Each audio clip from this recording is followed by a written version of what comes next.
नमस्कार, स्वागत है आपका संवाद समाचार में।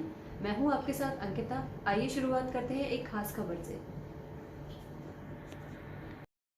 प्रहलाद पटेल ने कहा, प्रधानमंत्री मोदी ने गरीब और दिव्यांगों की आंख से आंसू पूछने का काम किया है। हम ये केवल वोट पाने के लिए नहीं करते हैं। विधानसभा चुनाव के नामांकन भरने के बाद प्रत्याशियों ने जोर शोर से अपने विधानसभा क्षेत्रों में अपना प्रचार प्रारंभ कर दिया है।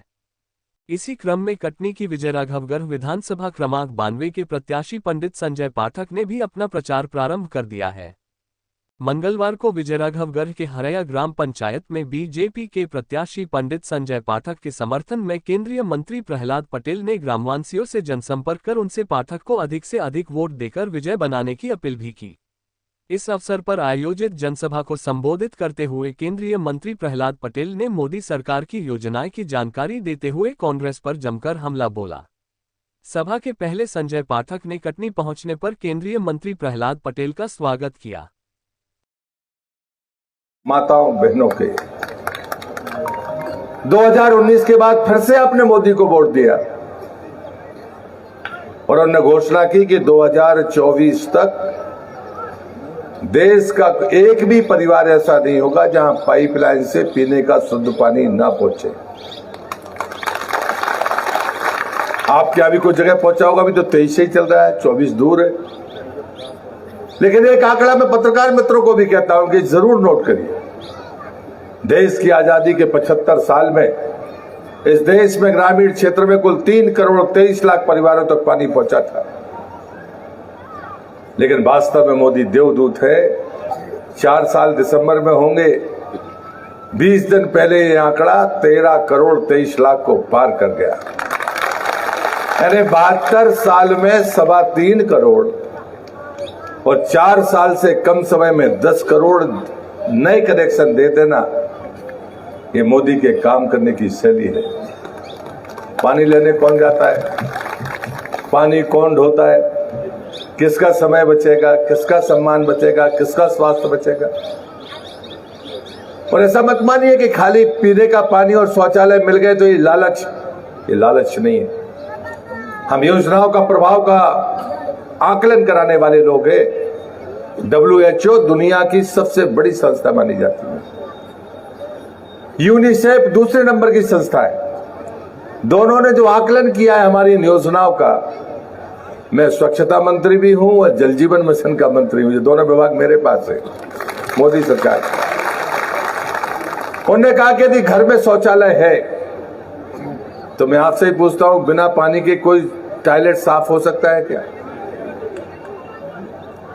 और अगर पाइपलाइन के द्वारा पीने का शुद्ध पानी है, जिन दोनों संस्थाओं ने कहा है कि 4 लाख मौतें जो डायरिया से भारत के भीतर होती है वो नहीं होंगी, और जो लोग इलाज के कारण बच जाते हैं, ऐसे 8 लाख करोड़ रुपया भारत देश के लोगों को बचेगा बीमारी के कारण, वो बीमार नहीं होंगे।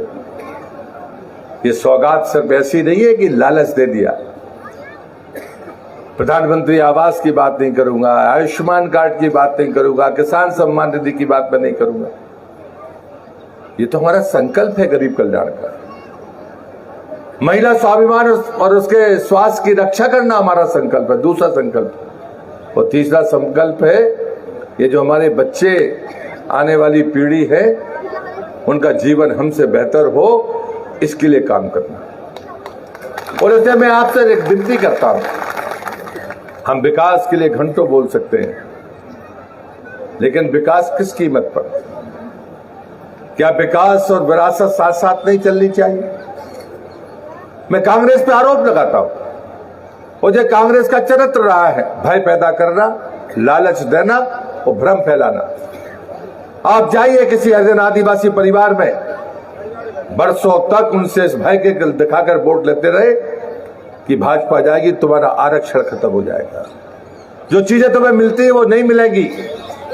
मैं उन कांग्रेस के लोगों से पूछता हूं, मोदी की किसी योजना में बताओ कि हमने किसी की जाति पूछी हो, धर्म पूछा हो, उसकी पार्टी पूछी हो? मैं पूछना चाहता हूं। ये मामूली चीज नहीं है। दूसरा, लालच देने का काम कांग्रेस ने सदैव किया, लेकिन विकास नहीं किया। दूसरा, विकास का मोदी का मॉडल है भूमि पूजन भी मोदी करते हैं और लोकार्पण भी मोदी करते हैं। हम तारीख तय करते हैं कि इस तारीख तक ये काम हो जाएगा। भ्रम फैलाने का काम कांग्रेस करती है। अभी आपने दिग्विजय सिंह का बयान पढ़ा होगा, उन्होंने हमारे मुख्यमंत्री के बारे में कहा कि कन्या पूजन, शिवराज जी की कन्या पूजन नौटंकी है। हमारी परंपराओं का अपमान करने की हिम्मत अगर कांग्रेसी करता है तो उसको सजा मिलनी चाहिए, वो सजा के हकदार है। ये काम आज से शिवराज जी नहीं कर रहे, ये माताओं बहनों के बारे में हमारी मान्यता आज से नहीं, हजारों साल से है। हम इसे सर्वोच्च सत्ता मानते हैं, मातृ सत्ता को सर्वोच्च सत्ता मानते हैं। ये पैदा करने वाली माँ है, ये पालने वाली माँ है, ये परिवार चलाने वाली माँ है, ये समाज को दुख सहकर ऊंचाइयां देने वाली माँ है। ये घूंघट और पर्दे के पीछे जाना ये हमारी संस्कृति नहीं थी, ये तो हमें मुगलों की गुलामी का अभिशाप मिला है। अन्यथा 2000 साल पहले ऐसी सत्ता नहीं थी।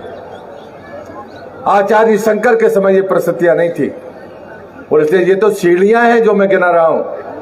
अभी मोदी जी ने संसद में कानून पास किया 5 दिन का सत्र बुलाकर। 2024 के बाद का जो भी विधानसभा चुनाव होगा, जो भी लोकसभा चुनाव होगा, उसमें 1/3 विधायक और 1/3 सांसद हमारी विधानसभा और लोकसभा में महिला बहनें जाकर बनकर बैठेगी। ये रास्ता है। बात यहां पर भी रुकेगी नहीं, इसके ऊपर भी जाएगी। और आपको 3 दीपावली मनाने का अवसर है। कांग्रेस के लोग तुष्टीकरण में अंधे हो गए। वो मुसलमानों को डराया करते थे, भाजपा जाएगी तो तुम इस देश में रह नहीं पाओगे। अब 10 साल से मोदी जी का राज है, 20 साल में 18.5 साल भाजपा का मध्य प्रदेश में राज रहा है, उसके पहले जनता पार्टी के समय राज रहा है। किसको भगा दिया भाई, एक आध का नाम बता दो। ये बात समझनी पड़ेगी। लेकिन दूसरी तरफ हमने कहा है कि राम भी चाहिए और रोटी भी चाहिए।